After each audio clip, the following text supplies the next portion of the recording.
किसी घर में एक कमाऊ आदमी, उसके पीछे सारा परिवार था, 10-12 साल का बच्चा, उसकी वाइफ, कौन उनका केयर टेकर, कहाँ से पैसा आएगा? तो ये एक बड़ा क्वेश्चन मार्क है। इसके ऊपर सच में बात होनी चाहिए। अब देखते हैं सरकार स्टेप क्या लेगी।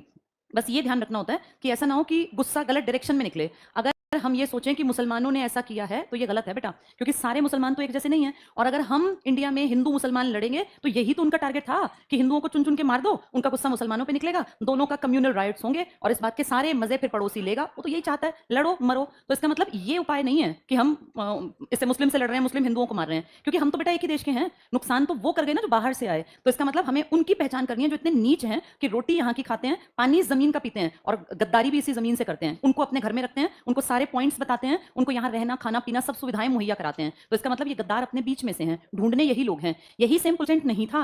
300 किलो आरडीएक्स एक गाड़ी में अगर घूम रहा था तो वो गाड़ी किसी ने मैनेज करवाई होगी ना। पाकिस्तानी को आके गाड़ी थोड़ी मिल जाएगी बेटा, वो गाड़ी किसी लोकल ने उनके लिए अरेंज की, किसी ने उनको यहाँ रखा, यहाँ खिलाया पिलाया, उसको पता था कि किस टाइम पे ट्रूप वहां से निकलेगा सीआरपीएफ का। ये सारी चीजें ना प्री प्लान होती हैं और उस प्लानिंग का पार्ट कोई अंदर का आदमी होता है। यानी सारी गड़बड़ हमारे देश के अंदर के हिस्से में है।